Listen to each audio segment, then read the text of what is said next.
अब guys, this is तन्मय गर्ग और आज मैं आप सबके लिए लेके आया हूँ डू और die chapters for JEE main 2021।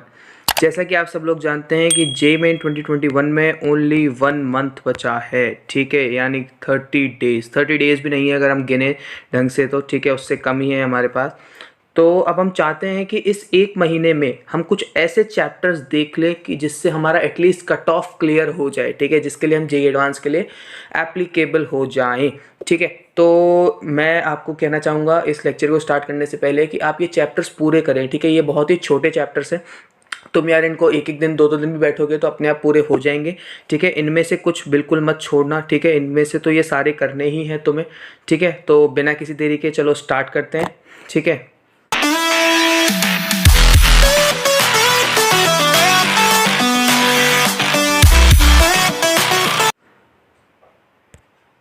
तो देखिए, अब मैं पहले आपसे बात करना चाहूँगा मैथ्स की, ठीक है। मैथ्स में मैंने आपका पहला चैप्टर जैसे कि लिया है स्टैटिस्टिक्स, ठीक है। पहला चैप्टर आपका स्टैटिस्टिक्स है, ठीक है। दूसरा मैंने लिया है मैथमेटिकल लॉजिक। तीसरा लिया है जैसे आपका quadratic equation, probability, matrices, determinants, ठीक है। ये सेपरेट चैप्टर्स हैं दोनों, ठीक है। ये सेपरेट चैप्टर्स है, क्यों? क्योंकि इनसे एक एक क्वेश्चन आता है दोनों से अलग अलग, ठीक है। ये सेम नहीं है, इनसे एक एक क्वेश्चन आता ही है, अलग अलग आता है, ठीक है। सो अब जैसे कि हमने लिया है, फिर इसके बाद लिया है सीक्वेंसेस एंड सीरीज, ठीक है। तो जैसे कि आपने मेरा वो जो मैंने पहले जो वीडियो रिलीज़ किया था कि how to score 50+ marks in maths in just 15 days वाला, वो अगर आपने देखा है तो उनमें भी ये चैप्टर्स इंक्लूडेड थे। तो भैया इसमें भी इंक्लूडेड है, हाँ, क्योंकि चैप्टर्स यही हैं और कोई चैप्टर्स ही नहीं है ना इनके अलावा। अरे भाई, जो चैप्टर उसमें बताए थे वो उसी में बताऊंगा, क्योंकि चैप्टर ही वो हैं, चैप्टर थोड़े चेंज हो रहे हैं तुम्हारे। बस उनमें से भी कुछ चैप्टर इसलिए छाट दिए हैं ताकि तुम्हें और आसानी हो जाए करने में, ठीक है। तो जैसा कि मैंने क्या कहा, statistics, mathematical logic, quadratic equation, probability, matrices, determinants and sequences series हो गए, ठीक है। तब तुम कहोगे कि भैया कि है ना, इनमें से ये भी बता दो कि कैसे कैसे क्वेश्चंस पूछे जाते हैं, ठीक है। तो अभी बता देते हैं, हम कहीं जा रहे नहीं है, ठीक है। तो पहला तुम्हारा स्टैट्स है, ठीक है, स्टैटिस्टिक्स चैप्टर है, ठीक है। पहला स्टैटिस्टिक्स है, उससे कुछ क्वेश्चन नहीं पूछा जाएगा। मैंने उसका 1 शॉट भी रिलीज कर रखा है अपने चैनल पर, तुम अगर देखोगे तो तुम्हें स्टैटिस्टिक्स इन 1 शॉट मिल जाएगा, ठीक है। ऊपर सर्च कर देना स्टैटिस्टिक्स 1 शॉट तन्मय गर्ग यूट्यूब पे, या फिर तुम मेरे चैनल से सब्सक्राइब हो तो तुम आराम से देख ही सकते हो, ठीक है। 1 शॉट मिल जाएगा तुम्हें स्टैटिस्टिक्स का। वो अगर 1 शॉट तुम देख लेते हो, वो सिर्फ 53 या 54 मिनट्स का वीडियो है, या 58 का होगा, एग्जैक्ट मुझे याद नहीं है। अगर तुम उसको देख लेते हो तो उसके बाद you are all set for statistics. तुम स्टैटिस्टिक्स के लिए पूरी तरीके से रेडी हो, तुम्हें एक्स्ट्रा कुछ करने की जरूरत नहीं है स्टैटिस्टिक्स में, समझ गए? ठीक है भैया, समझ गए। क्यों मैं ऐसा क्यों बोल रहा हूँ? क्योंकि मैंने उसमें पूरा स्टैटिस्टिक्स कवर कराया है, जैसे भले ही वो 1 शॉट था पर मैंने ऐसे पढ़ाया जैसे वो तुम्हें पहली बार पढ़ा रहा हूँ, ठीक है। तो उसमें सारे कंसेप्ट तुम्हारे कवर किए गए हैं, एक भी कंसेप्ट नहीं छोड़ा गया है, रफ्तार भी नहीं रखी गई है, प्लस PYQs भी कराए गए हैं उसके अंदर। तो तुम कोई शिकायत नहीं कर सकते कि भैया आपने ये नहीं कराया है हमें, ठीक है। तो स्टैटिस्टिक्स मैंने करा दिया है। सेकंड पे आते हैं तुम्हारा मैथमेटिकल लॉजिक, ठीक है। मैथमेटिकल लॉजिक से कैसे क्वेश्चंस आएंगे भैया, ये भी बता दो आप, ठीक है जी, अभी बता देते हैं। देखो यार, मैथमेटिकल लॉजिक है ना, सबसे आसान चैप्टर है जेईई सिलेबस का। वो तुम्हें कुछ नहीं पूछता, वो तुम्हें 2 स्टेटमेंट दे देता है, उसके ऊपर कोई भी कंडीशन दे सकता है। पहले यह पूछ लेगा P implies Q, तो तुम्हें पता होना चाहिए नेगेशन P और Q के ये इक्विवेलेंट होता है, ठीक है। अब ऐसी चीजें अगर प्रॉपर्टीज तुम्हें याद है, जैसे कि डी मॉर्गन्स लॉ है, वो तुम्हें याद है, अगर वो सब याद है तो तुम बड़ी आसानी से कर सकते हो। अगर तुम्हें ये सब याद भी नहीं है तो हमारे पास एक ब्रह्मास्त्र होता है इस चैप्टर के अंदर। तो क्या होता है भैया ब्रह्मास्त्र? वो होता है हमारी ट्रुथ टेबल, ठीक है, वो होती है हमारी ट्रुथ टेबल। तो ट्रुथ टेबल ऐसा ब्रह्मास्त्र है हमारा, ठीक है। क्या है ये हमारा ब्रह्मास्त्र है। हिंदी पे गौर नहीं करेगा कोई भी, ठीक है, हिंदी हमने छोड़ दी है 2 साल पहले, ठीक है। सो हिंदी पे कोई गौर नहीं करेगा। तो ब्रह्मास्त्र है ये हमारा, इससे हम कोई भी क्वेश्चन सॉल्व कर सकते हैं हमारे जेईई मेन का, ठीक है। सो मैथमेटिकल लॉजिक का भी मैंने 1 शॉट निकाल रखा है। अब तुम बोलोगे भैया ये कहाँ से पढ़ें? कहीं जाने की जरूरत नहीं है तुम्हारे भैया जब तक हैं, तो तुम्हें यहाँ पर मैथमेटिकल लॉजिक का भी 1 शॉट मेरे चैनल पर मिल जाएगा जब तुम मेरे चैनल पे जाओगे, ठीक है। मेरे चैनल का नाम तुम्हें पता ही है अगर देख रहे हो तो, तन्मय गर्ग, ठीक है। उस पर तुम जाओगे तो तुम्हें उधर अभी 4 वीडियोस दिखेंगे, ठीक है। पहला मैंने डाला था how to score 50+ in maths, ठीक है। दूसरा मैंने डाला था how to manage boards and JEE, ठीक है, टुगेदर।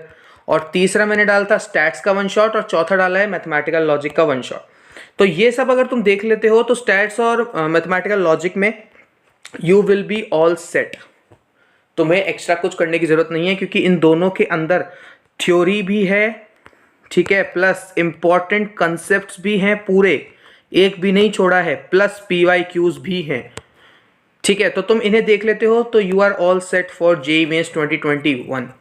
नाउ अब हम चलते हैं क्वाड्रेटिक इक्वेशन पे। क्वाड्रेटिक इक्वेशन पे वो कुछ नहीं पूछता, लोकेशन ऑफ रूट्स या फिर रिलेशन बिटवीन रूट्स पे ही पूछता है, जैसे कि alpha beta is equal to C/A होता है, ठीक है, गलत लिख दिया है, अब इसको तुम पॉइंट आउट मत कर देना, ठीक है। Alpha beta is equal to C/A होता है, alpha beta is equal to -B/A। तो इस पे ही ज़्यादातर क्वेश्चन पूछ लिए जाते हैं, और अगर उनका ज़्यादा ही मन कर जाता है तो वो last to last location of roots पे क्वेश्चन पूछ लेंगे, इससे आगे वो नहीं बढ़ते हैं। अब तक तो नहीं बढ़े हैं, पिछले 5 साल के ट्रेंड को अगर देखा जाए तो मैक्सिमम क्वेश्चन इन 2 टॉपिक से ही आए हैं, ठीक है। तो अब हम चलते हैं प्रोबेबिलिटी। प्रोबेबिलिटी मैं कहूँगा तुम पूरा करो, ठीक है। इसमें कुछ तो PNC के कंसेप्ट हैं और कुछ तुम्हारे इसमें बेस थ्योरम वगैरह है, तो ठीक है, बहुत ज़्यादा चांसेस होते हैं कि बेस थ्योरम से ही क्वेश्चन आएगा। बच्चे प्रोबेबिलिटी से इसलिए डरते हैं क्योंकि उसमें ये आ जाता है, पर मैं ये समझता हूँ कि देखो, अगर उसे PNC का क्वेश्चन देना ही होगा ना, तो फिर वो अलग से PNC वाले चैप्टर से दे देगा, तो वो प्रोबेबिलिटी का क्वेश्चन खराब क्यों करेगा, है ना।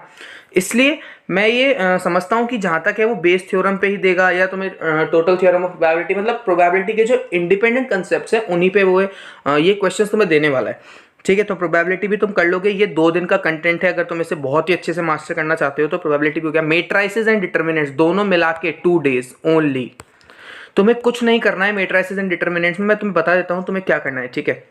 देखो, मेट्राइसिस में तुम कुछ नहीं करोगे, मेट्राइसिस में तुम्हें 2 चीज़ें करनी है। पहली इक्वालिटी ऑफ मैट्रिक्स, ठीक है, दूसरा है तुम्हारा मल्टीप्लिकेशन। बस ये 2 चीज़ें तुम्हें करनी है, इसके अलावा कुछ नहीं करना है। एक चीज़ और ध्यान रख लेना बस, कि तुम वो और कर लेना, ठीक है, जो प्रॉपर्टीज़ होती हैं मैट्रिक्स की वो कर लेना। और तुम क्या करोगे भैया, एक चीज़ और बता दो, हमें ज़्यादा ही करना है, एक चीज़ और बता दो, तुम्हें स्पेशल मैट्रिसेस के नाम याद कर लेना जी, ठीक है। स्पेशल मैट्रिसेस जैसे इन्वॉल्यूटरी मैट्रिसेस, ठीक है, ऐसे मैट्रिसेस के नाम याद कर लेना, आइडेम्पोटेंट मैट्रिक्स। तो वो भी क्या है, कभी कभी जे में क्वेश्चन पूछ लेते हैं कि इनमें से कौन सा आइडेम्पोटेंट है, क्या है, तो वो तुम बता सको। ये तुम्हारा मैट्रिसेस हो गया। अब तुम डिटर्मिनेंट्स में क्या करोगे भैया, डिटर्मिनेंट्स में बताओ हमको, ठीक है। तो डिटर्मिनेंट्स में तुम्हें क्या करना है, प्रॉपर्टीज करनी है। सबसे पहले प्रॉपर्टीज करनी है, एडजॉइंट वगैरह की प्रॉपर्टीज देख लेना, ठीक है। लास्ट में तुम्हें क्रेमर्स रूल वगैरह देख लेना, ठीक है। वो जो इक्वेशन सॉल्विंग वाले क्वेश्चंस होते हैं वो क्रेमर्स रूल से आसानी से हो जाते हैं तुम्हारे, डेल्टा इज इक्वल टू 0 और नॉट इक्वल टू 0, ठीक है। वो सब अभी डेप्थ में नहीं जाएंगे, नहीं तो यही एक लेक्चर ले जाएगा हमारा, ठीक है। तो डिटर्मिनेंट्स में तुम ये सब देख लेना, प्रॉपर्टीज वगैरह, elementary, row and column transformations, ठीक है। प्रॉपर्टीज में कौन कौन सी प्रॉपर्टीज, जैसे कि डिटर्मिनेंट ऑफ KA है, तो इसको हम क्या लिख सकते हैं, थोड़ा सा इधर साफ सफाई कर दें, ठीक है। स्वच्छ भारत अभियान हमारे मोदी जी चला रहे हैं, ठीक है। तो ये जो डिटर्मिनेंट, इसका मेरा क्या मतलब है कि ये जो डिटर्मिनेंट ऑफ KA लिखा है, इसको हम क्या लिख सकते हैं, K की power n determinant of A, where n is the order of matrix. मतलब ये चीज़ें हम सीख लें प्रॉपर्टीज़ में, ठीक है। तो ये प्रॉपर्टीज तुम्हें आनी चाहिए बेसिक्स। और प्रॉपर्टीज तुम्हें कौन सी आनी चाहिए कि भाई अगर 2 रोज इक्वल हो गई तो डिटर्मिनेंट का वैल्यू 0 हो जाता है, ये चीज़ें तुम्हें पता होनी चाहिए। मतलब ये बेसिक चीज़ें पता होनी चाहिए, elementary, row and column transformations, ठीक है। ये सब पता होगा तो तुम्हें एक्स्ट्रा कुछ करने की जरूरत नहीं है मैट्रिसेस और डिटर्मिनेंट्स के अंदर। तो मैट्रिसेस एंड डिटर्मिनेंट्स भी हो गया। सीक्वेंसेस एंड सीरीज में कुछ भी नहीं है, इसका सीधा साधा फंडा है कि अगर तुम्हारी बहुत ही अच्छी किस्मत है तो तुम्हें AP, GP या HP पे ही क्वेश्चन मिलेंगे। HP कुछ नहीं होता, रेसिप्रोकल कर देना, टर्म्स AP में आ जाएंगी, ठीक है। इससे क्वेश्चन आता नहीं है, इन दोनों से ही आएगा। तुम्हारी किस्मत थोड़ी सी खराब हुई तो वो क्या देगा, AM ग्रेटर देन GM वाली इनइक्वालिटी पे क्वेश्चन देगा। ग्रेटर देन HM मत लगाना, क्वेश्चन नहीं आया, ग्रेटर देन इक्वल टू। तो या तो वो इस पे देगा या इस पे। बहुत अच्छी किस्मत हुई तो इसी पे मिल जाएगा, बेकार हुई तो इस पे मिलेगा। और अगर बहुत ही बेकार हुई ना, कि मतलब बहुत ही तुम बेकार किस्मत है, ठीक है, तो उसमें तुम्हें किससे मिलेगा, या तो तुम्हें सम ऑफ स्पेशल सीरीज से मिल जाएगा, या तुम्हें मिल जाएगा VN मेथड, सबसे डरावना टेलीस्कोपिंग मेथड। कुछ भी नहीं है इसके अंदर, लिटरली इसमें कुछ नहीं है। बुक खोल के एक बार तुमने पढ़ने की कोशिश भी की है क्या, इसको कुछ नहीं है इसमें, ठीक है। तो अगर बहुत खराब हुई तो इससे मिल जाएगा। वैसे ओवरऑल ये चैप्टर आसान है कि ये तुम्हें पढ़ना तो पड़ेगा ही, वरना इसके बिना मैथ्स तो तुम्हारी धरी रह जाएगी, कि इनइक्वालिटी सॉल्व ही इसी से होती है, मतलब तुमने पढ़ रखा है, ठीक है। अब हमने जैसे कि देख लिया सीक्वेंस सीरीज, मतलब ये पेज हमारा क्लियर है ना, इस पेज में तुम्हें कोई दिक्कत थोड़ी ना है। Statistics, mathematical logic, quadratic equation, probability, matrices, determinant, sequence series, all done.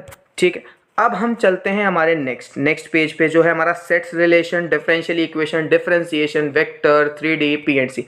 सबसे आसान स्लाइड है ये। सेट्स एंड रिलेशन कुछ नहीं है, जितना बोर्ड्स के लिए या फिर 11th एग्जाम्स के लिए पढ़ते हो उतना काफ़ी है। ठीक है, तो उसको कांटा मारो यहाँ से, मतलब ऐसे कांटा तो मारते जाना। ठीक है, अभी नहीं मारते हैं, गंदगी मच जाएगी इधर। ठीक है, तो अब डिफरेंशियल इक्वेशन में क्या है? डिफरेंशियल इक्वेशन में क्या है? 3 टाइप की डिफरेंशियल इक्वेशन जेई के हिसाब से देख लो 4 तरह की हो जाती है, जिसमें एग्जैक्ट डिफरेंशियल जुड़ जाता है। कुछ नहीं है, छोटे मोटे फॉर्मूले हैं। देखो, वेरिएबल सेपरेबल से क्वेश्चन आएगा नहीं, ज्यादातर चांस होता है कि वो लीनियर से ही देगा। लीनियर का तुम रट के बैठे हो कि पहले तुम इंटीग्रेटिंग फैक्टर निकालोगे। ठीक है, तो फिर y dx is equals to integration of Q X, integrating factor जो भी वो फॉर्मूला होता है उससे तुम लिख दोगे। ठीक है, तो ये फॉर्मूला तुम रट के बैठे हो। इसके बाद मतलब लीनियर से ज़्यादातर क्वेश्चन आता है या फिर उसके वेरिएशन से आ जाएगा। कैसे कि हम तो लीनियर पढ़ते हैं, इसके लिए dy/dx। ठीक है, अब वो क्वेश्चन कहाँ से बनाएगा? वो तो जेई वाले हैं, वो बना देंगे भाई dx/dy। तो ये छोटी मोटी चीज़ें और ये हमने पढ़ रखी होती हैं, तो ऐसी कोई बड़ी बात है नहीं। ठीक है, अब हम और जैसे आगे चलें तो डिफरेंशिएशन में कुछ नहीं है, ये तो हमें 11 से आ रहा होता है। सिर्फ डिफरेंशिएशन करना है, कुछ नहीं है। प्रोडक्ट रूल तुम्हें याद होना चाहिए, क्वेश्चन रूल याद होना चाहिए, चेन रूल याद होना चाहिए। PQC, product rule, question rule, chain rule, बस। और थोड़े से फॉर्मूलेज। अगर तुम्हें ये सब याद है तो तुम्हें चिंता करने की जरूरत नहीं है डिफरेंशिएशन के अंदर। ठीक है भैया, अब देखो वेक्टर ऐसे तो छोटा सा चैप्टर है, कुछ नहीं है। वेक्टर और 3D से ही क्वेश्चन बनते हैं, वेक्टर से भी कभी कभी बन जाता है। तो वेक्टर में तुम्हें क्या याद रखना है? वेक्टर में तुम्हें याद रखना है कि जैसे रिलेशन बिटवीन प्लेनर वेक्टर, जैसे कि a is equal to lambda B. मतलब कि अगर कोई a वेक्टर है मेरे पास, उसी में अगर मैं कोई b वेक्टर बना रहा हूँ तो बस मैग्नीट्यूड में ही तो चेंज करूंगा, डायरेक्शन में थोड़ी ना करूंगा। तो मैं क्या लिख सकता हूँ? a is equal to lambda B vector. मतलब कि अगर b में लैम्डा मल्टीप्लाई करूंगा तो a वेक्टर आ जाएगा। लैम्डा क्या है? कोई एक कांस्टेंट है। ठीक है, तो ये वेक्टर है।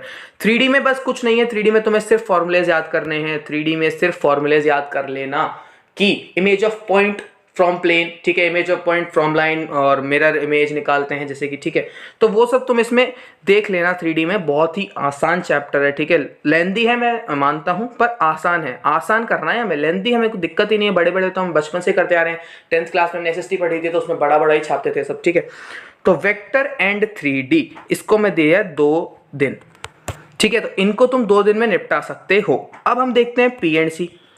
देखो भैया, पीएनसी का क्या सीन है? पीएनसी कुछ नहीं है, पीएनसी में सिर्फ कंसेप्ट है। पीएनसी में एक चीज बता देता हूँ, रैंक ऑफ वर्ड से ही मैक्सिमम टाइम क्वेश्चन आता है, या क्वेश्चन कभी कभी आ जाता है सिलेक्शन वाले क्वेश्चन से। मतलब ऐसे ही क्वेश्चन आएंगे, तुम्हारे पास कुछ हार्ड क्वेश्चन नहीं आएगा। मल्टीनोमियल थ्योरम से क्वेश्चन रेयरली कोई पूछा जा सकता है, इससे जनरली नहीं पूछा जाता है। ठीक है, तो ये हमारा हो गया मैथ्स। अब हम चलते हैं फिजिक्स पे, आधे बच्चों के लिए डरावना सब्जेक्ट। देखो भाई, पहला है एरर। इसको देखो, अब जल्दी रैप अप करते हैं, वीडियो लंबा हो रहा है, तो सिर्फ तुम्हें टॉपिक्स बताने कर तो तुम खुद लोगे। ठीक है, तो पहला है हमारा एरर एंड डायमेंशंस। ठीक है, दूसरा है हमारा काइनेमैटिक्स 1D। 1D में कुछ नहीं है, 3 इक्वेशन ऑफ मोशन है लास्ट, और चौथी वो है nth सेकंड में डिस्प्लेसमेंट वाली। ठीक है, वो भी तुम कर लेना, u + a/2 2n-1, यही होती है इक्वेशन। राइटिंग पे फोकस मत करो। ठीक है, ये तो चलता रहता है।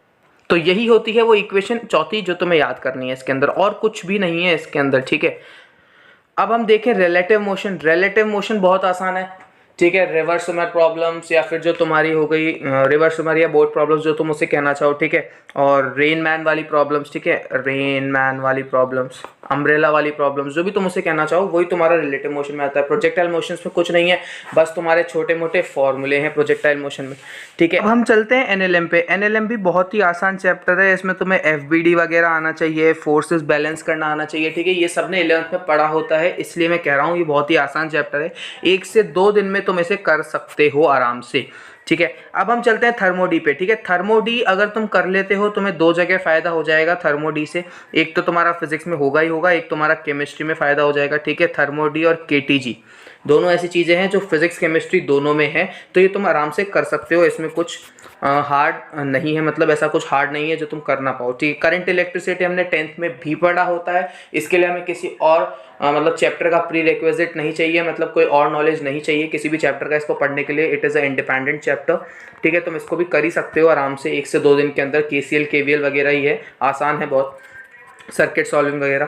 ठीक है, अब हम चलते हैं मॉडर्न फिजिक्स पे। तो मॉडर्न फिजिक्स है वो तुम्हारा फिजिक्स प्लस केमिस्ट्री दोनों में ही तुम्हें हेल्प कर देगा। ठीक है, मॉडर्न फिजिक्स कैसे हेल्प करेगा, जैसे इसमें देखो तुम्हारा जो चैप्टर है एटम्स या न्यूक्लियाई वाला, उसमें न्यूक्लियाई वाले में जैसे कि तुम्हारा है केमिकल काइनेटिक्स। ठीक है, केमिकल काइनेटिक्स में तुम्हारे जो होती है फर्स्ट ऑर्डर रिएक्शन, वो पूरी की पूरी फर्स्ट ऑर्डर काइनेटिक्स तुम्हारे उसमें लगती है न्यूक्लियाई वाले चैप्टर में। ठीक है, हाफ लाइफ वगैरह, ठीक है, ये सब लगता है, रेट ऑफ रिएक्शन।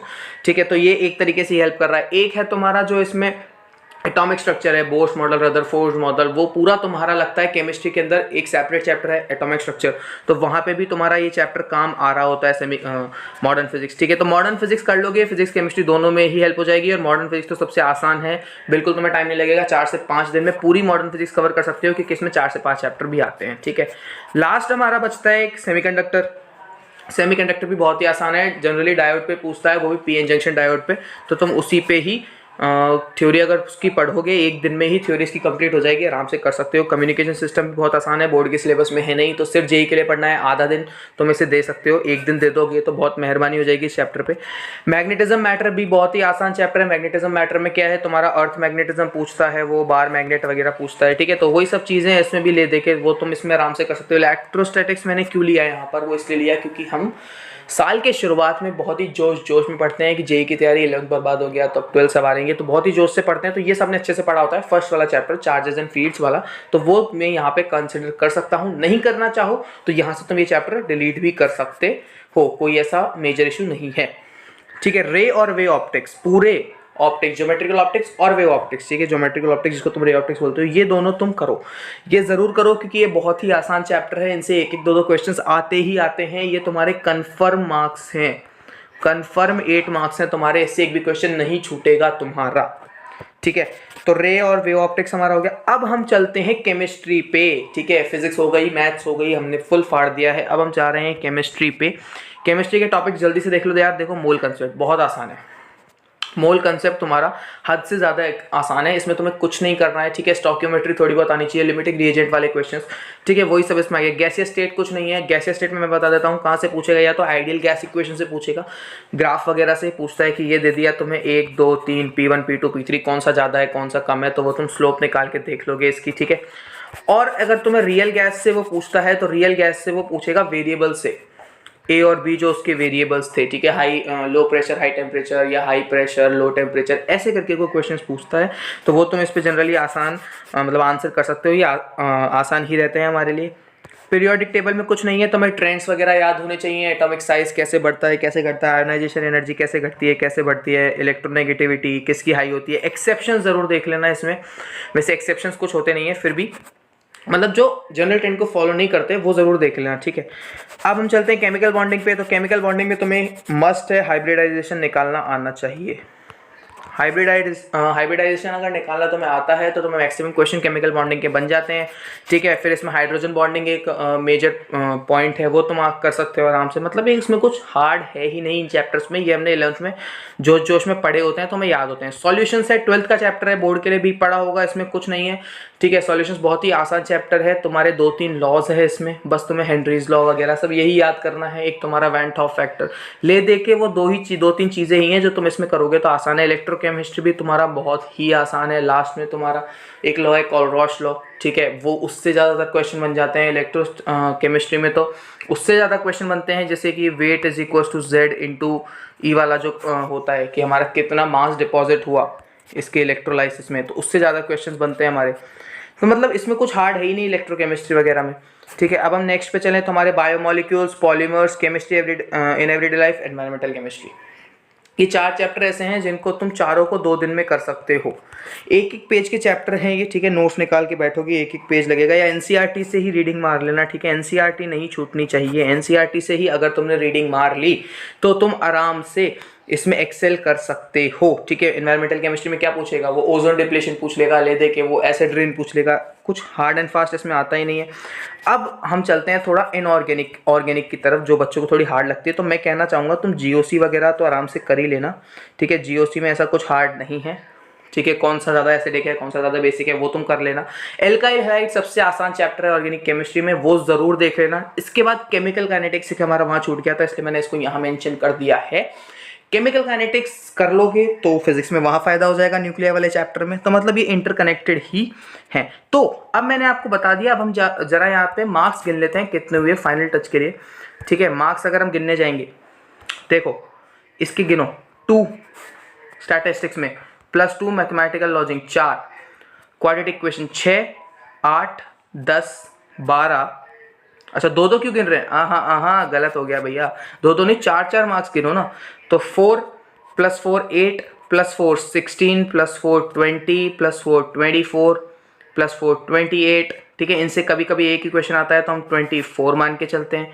एक से एक क्वेश्चन आए नहीं आए तो हम इसको 24 ही मान लेते हैं, एक बार के लिए बहुत हो गया है। ठीक है, यहाँ से ज़रूरी नहीं है एक क्वेश्चन आएगा, आ सकता है। ठीक है, इन दोनों को मिला के मैं एक क्वेश्चन मान लेता हूँ 28, इन दोनों को मिला के 2 क्वेश्चन, इनको मिला के एक।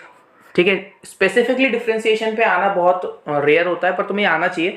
तो इन तीनों को मिला के मैं 2 क्वेश्चन मान लेता हूँ। ठीक है, 36 हो गया तुम्हारा, है ना? कैलकुलेशन देख लेना यार। पीएनसी पे एक क्वेश्चन आएगा ही आएगा और 4 इसमें जोड़ लो तुम, तो तुम्हारा 40 मार्क्स तो इधर से ही हो गए। तो मैथ्स में 40 मार्क्स आ गए तुम्हारे। मैथ्स में कितने मार्क्स आ गए हम लिख लेते हैं, मैथ्स में आ गए 40। ठीक है, मैथ्स में आ गए 40। अब फिजिक्स में देख लो तो ज़रूरी नहीं है इससे क्वेश्चन आए, पर आ सकता है। तो इनसे मिला के हम एक मान लेते हैं, 4 8 और 4 12। इन दोनों से मिला के एक आ सकता है तो 16। इससे एक क्वेश्चन आएगा ही आएगा 20। ठीक है, 20 इससे 2 क्वेश्चन, 2 या 3 क्वेश्चन तो लेके ही चलो, तो मैं 2 ले लेता हूँ to be on safer side. ठीक है, तो 20 हो गए थे, 28। इससे एक क्वेश्चन आएगा 32, इससे पता नहीं, ज़रूरी नहीं है। इससे हो सकता है एक क्वेश्चन आ जाए 36, इससे आएगा ही आएगा, एक से 2 आएगा तो हम एक ले लेते हैं 40। इन दोनों से एक क्वेश्चन आएंगे ही तो 48। तो 48 मार्क्स हमारे फिजिक्स में हो गए और 40 मार्क्स हमारे मैथ में हो गए। अब हम चलते हैं केमिस्ट्री में। इससे एक क्वेश्चन आएगा 4, इन दोनों से एक आ सकता है 4, इससे एक आ भी सकता है नहीं भी आ सकता, तो इन दोनों से एक, इससे एक, तो ये कितने हो गए 16। इधर चलोगे तो इन चारों से मिला के 2 क्वेश्चन या 3 क्वेश्चन तो हम 2 ले लेते हैं, 16 + 4 20 हो गए। 20 इन दोनों से मिला के एक क्वेश्चन आ सकता है तो 24, और इधर एक क्वेश्चन आ सकता है 28।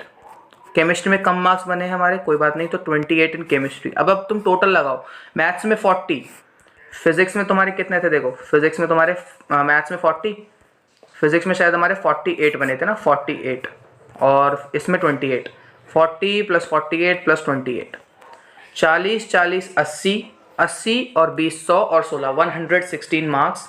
It is a very good score. ठीक है, एक महीने में पढ़कर it is a very good score. ठीक है, इसको स्कोर करना बहुत आसान है। अब मैंने ये कैलकुलेशन तो कर दी, ये देखने में बहुत आसान लग रहा है भैया कि 116 मार्क्स आ जाएंगे, पर ये लाना उतना आसान नहीं है। वहाँ एग्जाम टेम्परामेंट में कैसे तुम करोगे उस पर भी डिपेंड करता है। ठीक है, तो अब ज़्यादा बड़ा हो गया है वीडियो, ज़्यादा बड़ा नहीं करते हैं, इसको यहीं पे समअप करते हैं। तो यार थैंक यू इतनी देर तक मेरी बकवास सुनने के लिए। ठीक है, तो वीडियो पसंद आए तो लाइक शेयर ज़रूर करें। ठीक है, सब्सक्राइब करें चैनल को फॉर सच अमेजिंग कंटेंट। ठीक है, तो इसी के साथ चलते हैं यार, मिलेंगे आपसे किसी और नए लेक्चर में। तब तक के लिए see have a good day, bye bye.